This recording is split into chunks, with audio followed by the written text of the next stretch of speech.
Another issue that is still uncertain is the decision of the government to ban online gambling. Now, you moved a bill. It was returned by the governor because the governor felt that the bill lacked legislative competence. What is the plan on that front from here on?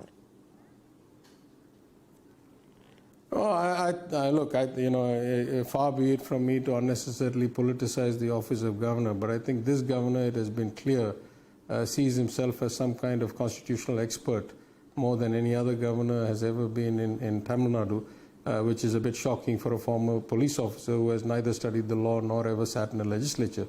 And this is not the first time. He's keeping on sending bills back, talking about legislative competence and all that. I just see as obstructionist. I don't want to say much more than that. The legislature unanimously approved the NEET bill and was sent to him, and he finally signed it, sent it to the president. The cabinet has made the decision, which has been publicly recorded, that we are going to reintroduce the online gaming ban bill, which is a very specific bill.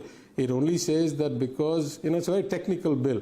It says things that have pseudo-random number generators and are certified as games of chance because of the scientific. I'm an operations research major. I studied and taught stochastic processes, so I know a bit of what I'm talking about. The bill is very solid. You get any scholar to opine on it. It's very solid. In fact, yesterday the union minister somewhere has opined that it's within the rights of Tamil Nadu to pass such a bill. So this bill will get unanimously approved by the legislature in the next few days. It will get sent back to this governor. Let's see whether his brilliance and expertise extends beyond that of the union ministry and of the elected legislature and ministers yet again. So you intend to move the bill forward once again. But let me ask you this in the context of what's happening at the GST Council, because this is a matter that has been with the GOM for several months now. There has been no forward movement on this issue on taxation as far as online gambling, etc. is concerned.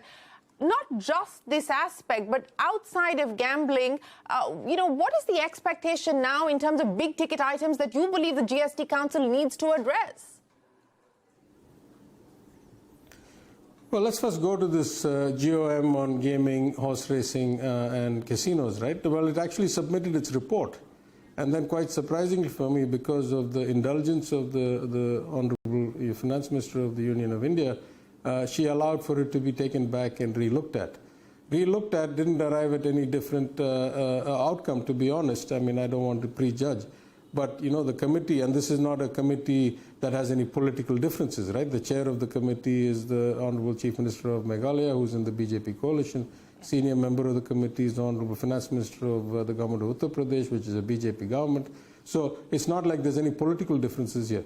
At the end, after going around and around, we came back to the same thing. And in fact, I gave a written submission that was a very clear situation based on some expert advice that I got, which said, if you insist on trying to tax kind of platform fees or gross gaming revenues separately from the so-called payout or, the net payout stuff, then the simplest way is to have two accounts ab initio. On the date of collection of the revenue, you split the revenue into two pools, service fee / platform fee / gross gaming revenue, call it what you want, and pay the GST on that and take it into your own account and put the rest of the money in an escrow account, and from the escrow account pay out all winnings and let that be subject to TDS and income taxation. Therefore, you have two different schemes, direct taxation, indirect taxation. None of this was acceptable to the other members of the committee, as I say, apart from political differences. This is including the BJP, including the TMC, including everybody. So the most likely outcome, in my expectation, is that the same report will go back that says there's no consensus. Basically, we go back to the original report and say tax the entire thing at 28%. Now the question is, last council meeting, it didn't come because the Honorable Chief Minister of Meghalaya was the chairperson who should have presented the report, was tied up in state elections in Meghalaya. Now that's over and he's back as the Chief Minister, presumably back as the council member and the GOM convener. So my best guess is it will get placed again. Since we are talking about the states and the centre and federal relations, I also want to talk to you about what is expected now is the setting up of the 16th Finance Commission, which will take place at some point later this year. Now, you have raised concerns on the horizontal devolution, which is based, of course, on the income distance. And I remember you saying that it's not it's not the money that you begrudge, but it is the lack of progress. Now, what is your ask in terms of change? What is it that you would like to see being changed in terms of the way that the Finance Commission looks at devolution to states, horizontal and vertical? Yeah, please give me about 3 minutes. I just want to touch it in 3 perspectives. The first is, in every federal society, there's always a transfer of funds from the better off to the less well off. We welcome it, we're good patriots, we love it. The problem is that in most other federal systems, or within the country, let's say the United States, the rich New York's, California's compared to the North Dakotas, Missouris, the European Union, the rich Western European countries compared to the Italy's, Greece's, Portugal's, the China, the coastal rich provinces compared to the hinterland. In most of these places, the transfers narrow the gap. You find the poor coming up and the rich kind of slowing down so that they get closer together. 25 years or 30 years of finance commissions in India, we have not only not seen the gap narrow, we have not seen the gap stabilize, we have not seen the gap widen, we have seen the gap accelerate in its widening. That means the rich are getting really rich and the poor are getting much, much poorer, or they're not coming up at all enough. So the gap between the well-off and the not well-off is rapidly accelerating. So then I asked the question, at the 15th Finance Commission itself, I said, if part of your ambition is equity, that's what they said, they want equity, they want people to have somewhat similar lives, have enough support, then you have been failing miserably. That means 2 things are wrong. One, the way you measure progress is wrong, and the way you incentivize progress is wrong. And I said, both of these, you're taking too long-term a perspective. You're taking 5 years, by which time everything is already a fait accompli and there's nothing you can do about it. So what I suggested back then, I'll suggest again now. I said, number one, make the devolution formula not a fixed formula for 5 years, but variable performance-based for year over year. And then second, make those performance variables something that is actually in the control of the government rather than an outcome at the end of a year or 2 years. For example, I said, the percentage of girls that are enrolled in school at the age of 5, make that the higher that gets, the more money you get. The percentage of girls that get menstrual health support so that they can continue their education past adolescence, make that a target, and the higher you get, the more money you get. The percentage of girls that graduate from high school, make that a target, and the higher you get year over year, the more money. So there are measures that we know beyond doubt that if these measures improve, then for sure the economy is going to improve later. You're going to have more equitable, more knowledgeable, more productive, more kind of,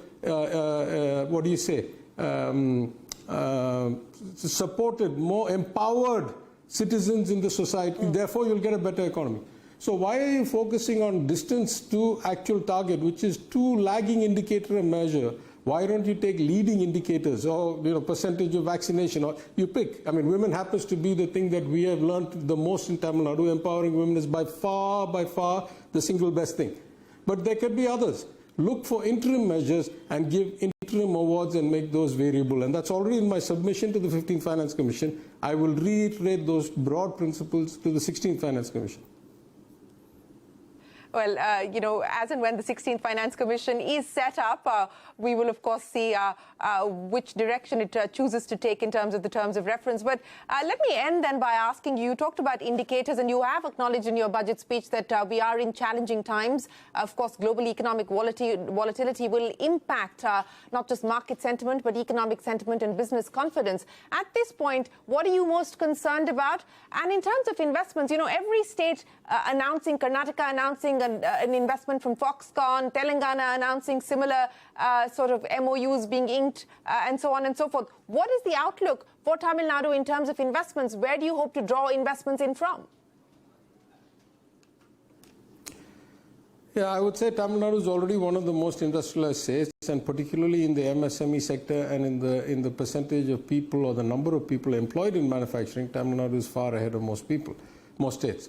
So, in fact, you saw the statistic, I think 40% of all women employed in the manufacturing sector in India, 40% are in Tamil Nadu alone. This is, again, testament to our empowerment of women.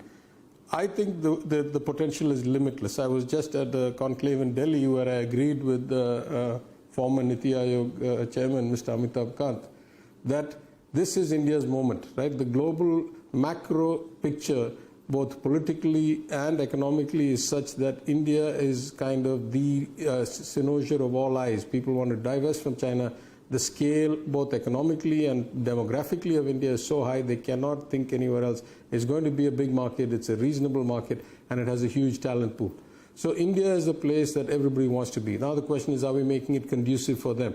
And making it conducive for them is not mostly about what discounts and what other things you give. It's about having the right talent pool. It's about having the right climate. It's about being welcoming, having the ease of doing business, the laws, the systems, the dispute resolution, all that workable and understandable and therefore calculatable risk-wise. This is the kind of overall context. And in fact, in Tamil Nadu, at my request, the Cabinet commissioned a study. What have all those people we gave incentives to, have they come here, have they delivered the results we expected, and what is it they think is the biggest factors driving their decision to invest here or build factories here as opposed to somewhere else, and all these variables that I told you, connectivity, infrastructure, talent pool, ease of doing business, global airports, ports, etc., all these feature a lot. So in natural terms, Tamil Nadu is in a good place. We need to be doing a lot more networking, a lot more marketing, a lot more connectivity. And I think that, while we've got a decent share till now, our global economic advisors, in particular Dr. Raghuram Rajan, Dr. Arvind Subramanian, and Dr. S. Narayan, former Union Finance Secretary, have been really pushing us to make some major reforms and constitute some empowered committees and stuff like that. It's under consideration by the Chief Minister. I think we'll announce some steps right after this budget to actually accelerate that pace of connectivity with the world and drawing investments. It is India's moment. Every state needs to do this. It's not about Tamil Nadu. It is India's moment. And as much as the union would like to think that they drive everything, in fact, the action happens in the states. Yesterday, Dr. Suman Berry was here, the new Niti Aayog Vice Chairman, and he said the same thing to the Chief Minister. He said, development happens in the states, and that's a fact. So the states need to step up big time. We're certainly looking forward to doing our part. The union can facilitate for us. That was one of the discussions I had with Dr. Jaishankar, the EAM, Honorable EAM, when I met him a few days ago in Delhi, and he was also of the same opinion that this is a golden opportunity for us and that the state should be encouraged in every way possible, and he offered to support us in any way he can, and we look forward to that. Finance Minister Thiagarajan, always a pleasure. Appreciate you joining us here on the Newsmaker to take us through the details of the budget that you've presented for the state, but more importantly, the road ahead in terms of reform and execution. Always a pleasure. Appreciate your time. We will take a break here on CNBC TV 18. There's a lot more coming up. Don't go anywhere. We're back in a minute. We're small.